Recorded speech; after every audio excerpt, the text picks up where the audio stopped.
श्री चंद्रशेखर जी। धन्यवाद अध्यक्ष जी। मैं आपका आभारी हूं कि आपने प्राइवेट बिजनेस रेजुलेशन संकल्प पर मुझे अपनी बात रखने का अवसर दिया। अध्यक्ष जी, मैं मिडिल क्लास फैमिली से आता हूं। मेरे पिताजी प्राइमरी स्कूल में हेडमास्टर थे। गरीबी मैंने लोग लिखा होता है कि देख के आए, सुनिए, मैंने तो अपने जीवन में इसका अनुभव किया सर। एक ऐसी बहुत बड़ी दुनिया है जो जिनके सपनों में ही हवाई जहाज है कि वो कभी हवाई यात्रा करेंगे। और मुझे आदत है सर, मैं कोशिश करता हूं लोगों से जानने की, तो बड़ी बड़ी रैलियों में, छोटी मीटिंगों में महिलाओं से, पुरुषों से पूछता हूं कि हवाई जहाज का सफर किया है क्या, तो गर्दन नीचे कर लेते हैं। फिर पूछता हेलीकॉप्टर किया, तो भी गर्दन नीचे कर लेते हैं। तो फिर ऐसा एहसास होता है कि इस देश की एक बहुत बड़ी आबादी, 80-85% आबादी जिसके सपनों में ही हवाई जहाज, वो हवाई जहाज का सफर कभी कर पाएगा नहीं कर पाएगा। शायद जैसे पैदा हुआ जिस स्थिति में, बहुत बड़ी आबादी तो उसी स्थिति में चली भी जाती है। प्रधानमंत्री जी ने एक सपना दिखाया, उस सपने को लेकर के बहुत लोगों के मन में विश्वास पैदा हुआ। और मुझे ऐसा लगा, एक पिक्चर भी आई थी सर, सिरफिरा, उसमें अक्षय कुमार सर बहुत सस्ते दामों में हवाई जहाज चला लेता है। मैं मंत्री जी से कहूंगा कि उन्हीं से सीख ले कि कम से कम वो इतने बड़े पैमाने पे जो जनता है उनके जीवन में कुछ पल खुशी के दे पाए। अध्यक्ष जी, मैं बिहार जा रहा था, पटना में। आपके लिए वहां इन्होंने एक यात्रा निकाल के माहौल खराब किया था गिरिराज सिंह जी ने, उसी को रोकने के लिए जा रहा था सर। तो मेरे साथ एक दिल्ली के द्वारका के सज्जन बैठे थे, गोयल जी।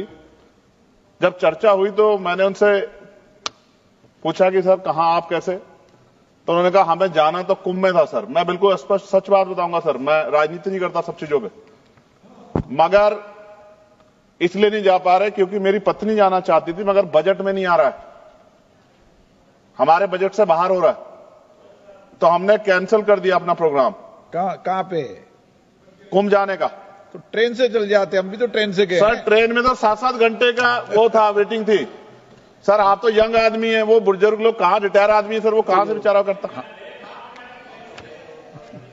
सर ये आप ही की सरकार में बताइए ना कि ट्रेन से जाना पड़ रहा है। आपको अपने ऊपर सोचना चाहिए भाई कि आप एमपी हैं और आपके परिवार के लोग बेचारे ट्रेन से जा रहे। कौन सी वो वीआईपी कल्चर कहां गया सर?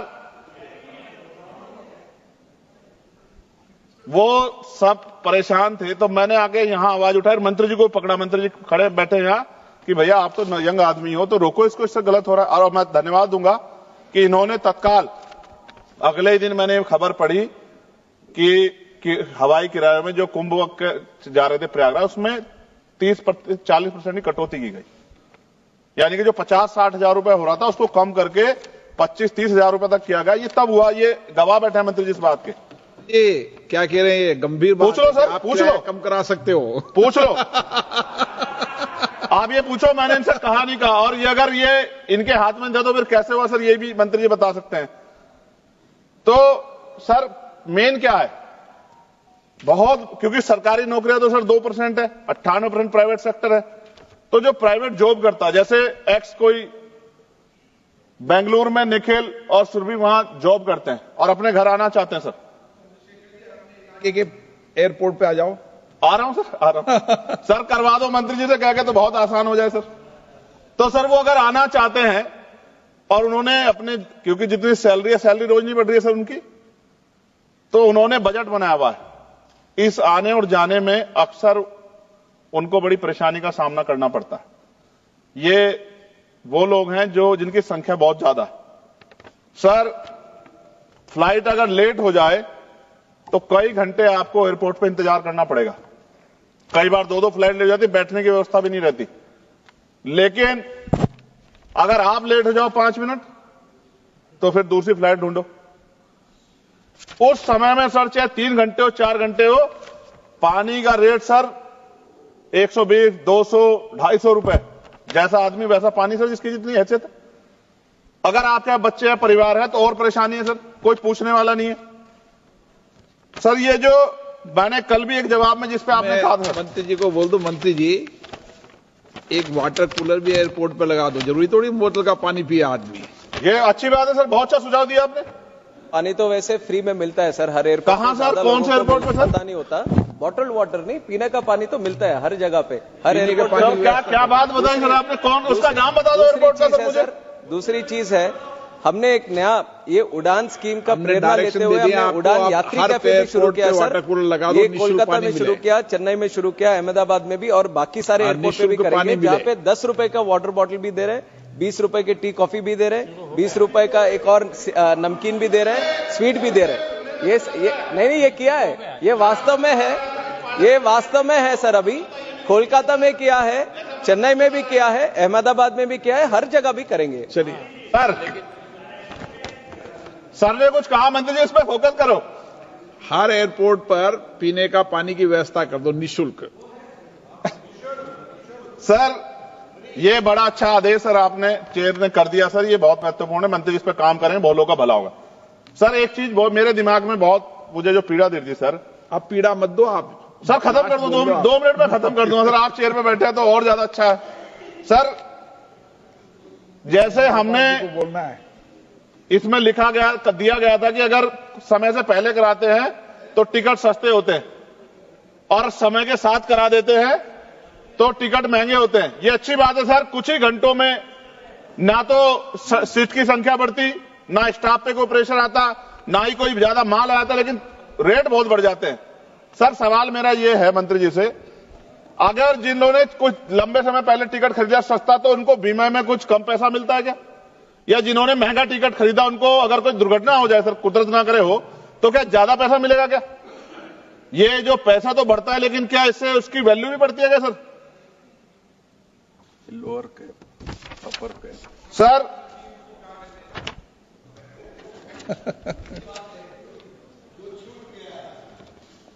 सर आपने कहा कि भाई ये जो है डिपेंड करता है सीजनलिटी, छुट्टियां, त्योहारों और प्रतिस्पर्धा पे। सर प्रतिस्पर्धा है कहां सर?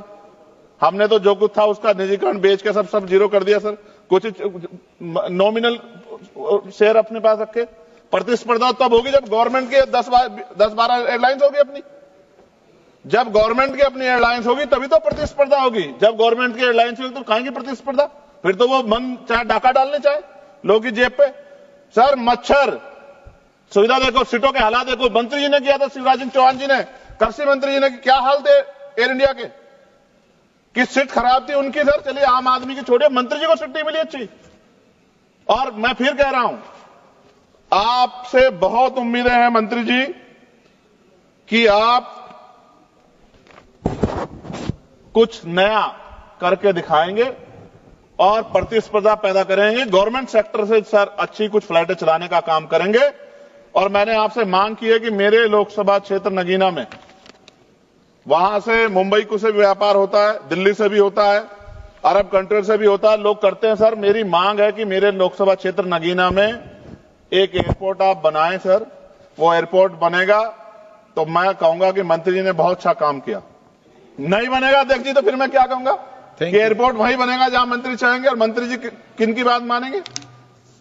आप मांग करते रहना सालों तक।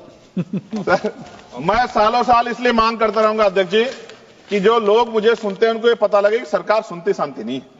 सरकार मांग तो आदमी कर देता है, लेकिन सरकार ध्यान उनका रखती है जो उनके चहीते होते हैं। सरकार सबका ध्यान नहीं रखती, ये बात मेरे लोगों को पता लग जाए। Thank you sir. एक आखिरी में खत्म कर 30 सेकंड में सर, इसमें जो जॉब्स है सर, अब ये गाइडलाइन है सर सुप्रीम कोर्ट की और डीओपीटी की भी, 45 दिन से ज्यादा पे पक्की नौकरी। सर ये कहां है पक्की नौकरी? ये पक्की नौकरी में, क्योंकि पक्की नौकरी देते हुए SC ST OBC को रिजर्वेशन देना पड़ता है सर, तो इसलिए हजारों लोग जॉब कर रहे हैं सर एयरपोर्ट पे। आप डाटा सर, आप तो गार्जियन है हमारे, डाटा देखो सर, मगर SC ST OBC के लोगों को कहां उनमें रिजर्वेशन का लाभ मिल रहा है? ये तो एक तरह से उनके अधिकारों पर डाका डालना हुआ ना सर। इसलिए मैं मंत्री से मांग करूंगा कि सबका ध्यान रखते हुए और नियम, कायदे, कानून, यानी कि संविधान ने जो शक्ति दी उसके आधार पर आगे बढ़े, देश का नाम रोशन करें। मैं आपका अध्यक्ष जी बहुत बहुत धन्यवाद करता हूं कि आपने मुझे मौका दिया। जय भीम।